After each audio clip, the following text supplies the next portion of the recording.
اللہ رب العالمین نے ارشاد فرمایا، اللہ ولی الذین آمنوا یخرجہم من الظلمات الی النور۔ اللہ ان لوگوں کا دوست ہے جو صاحب ایمان ہیں، انہیں اندھیروں سے نکال کر ہدایت کی روشنی میں پہنچا دیتا ہے۔ اللہ رب العالمین کے یہ جو خاص بندے ہیں، اللہ کے محبوب بندے ہیں، اللہ کے برگزیدہ بندے ہیں، یعنی اولیاء کرام، قرآن و سنت کے اندر ان کے مقام اور ان کے مرتبے کا ذکر خیر کیا گیا، اور حضور غوث پاک رحمۃ اللہ علیہ، کیونکہ یہ ہمارا جو پروگرام ہے شہنشاہ بغداد کے نام سے، اور اس میں ہم حضور غوث پاک رحمۃ اللہ علیہ کی سیرت پاک اور آپ کی تعلیمات اور آپ کے مناقب پر بات کر رہے ہیں، اور اس سلسلے کا آج ہمارا یہ آخری پروگرام ہے جو کہ میم ٹی وی کے حاضرین و ناظرین کی سماعت کی نظر ہم کر رہے ہیں۔ محترم ناظرین کرام، آج ہم حضور غوث پاک رحمۃ اللہ علیہ کی کرامات میں سے کچھ کرامات آپ کی سماعت کی نظر کریں گے۔ چنانچہ علامہ مفتی احمد یار خان نعیمی رحمۃ اللہ علیہ تفسیر نعیمی کے اندر لکھتے ہیں، حضور غوث پاک رحمۃ اللہ علیہ ایک مرتبہ دریا کے کنارے تشریف لے گئے، اور آپ نے دیکھا کہ کچھ مستورات دریا سے پانی کا برتن بھر رہی ہیں۔ ہر ایک نے اپنا اپنا برتن پانی سے بھرا اور وہ لے کر کے چلی گئی۔ آپ نے دیکھا کہ ایک بوڑھیا ہے جس نے پانی کا برتن بھرا اور زمین پر رکھا، اور اس کے بعد وہ زارو قطار رونے لگ گئی۔ حضور غوث پاک رحمۃ اللہ علیہ نے رونے کی وجہ پوچھی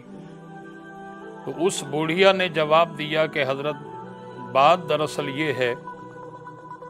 کہ میرا ایک ہی بیٹا تھا اکلوتا، اور میں اس کی شادی کرنے کے لیے کشتی میں سوار ہو کر کے اس دریا کے دوسرے کنارے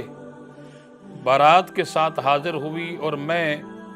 بیٹے کی شادی کر کے وہاں سے دلہن لے کر بارات کے ساتھ واپس گھر آ رہی تھی۔ جیسے ہی ہم کشتی میں سوار ہوئے تو وہ اچانک کشتی جو ہے وہ اس دریا کے اندر براتیوں سمیت میرے بیٹے سمیت ڈوب گئی، اور اس میں سارے کے سارے لوگ ہلاک ہو گئے، ماں سوا صرف میرے باقی کوئی بھی زندہ نہیں بچا۔ میں جب بھی اس دریا پر حاضر ہوتی ہوں تو میں اپنے بیٹے کو اور ان تمام باراتیوں کو یاد کر کے روتی ہوں۔ حضور غوث پاک رحمۃ اللہ علیہ قربان جائیں آپ کی عظمت اور آپ کی شان پر کہ آپ غریبوں کی داد رسی فرمایا کرتے تھے۔ آپ نے جیسے ہی سنا تو آپ نے فرمایا کہ گھبراؤ نہیں، پریشان ہونے کی ضرورت نہیں ہے، اللہ کریم ہے، وہ رب مہربانی فرمائے گا، کرم فرمائے گا۔ حضور غوث پاک رحمۃ اللہ علیہ نے اللہ کریم کی بارگاہ میں دعا کی، اور آپ کی دعا سے اس کشتی کو ڈوبے ہوئے 12 برس گزر چکے تھے۔ محترم ناظرین کرام، 12 برس، یقیناً آپ علماء سے سنتے ہیں، اور 12 برس کے بعد حضور غوث پاک رحمۃ اللہ علیہ نے دعا فرمائی۔ جیسے ہی آپ نے دعا فرمائی، اللہ کریم نے آپ کی دعا کی برکت سے 12 سال سے ڈوبی ہوئی کشتی کو پانی کے اوپر نمودار فرما دیا، اور وہ بوڑھیا بڑی خوش ہو گئی۔ اور پھر ان کا وہ جو بیٹا تھا جس کا آج گجرات کے اندر مزار موجود ہے، اس نے حضور غوث پاک رحمۃ اللہ علیہ کے ہاتھ پر بیعت کی، آپ کا مرید ہوا، اور شاہ دولہ دریائی کے نام سے وہ مشہور ہوا۔ آج گجرات کے اندر ان کا مزار ہے، اصل ان کا نام سید کبیر الدین تھا۔ اور اب یہ واقعہ آپ سنتے ہیں، علماء سے سنتے ہیں، آپ پڑھتے بھی ہیں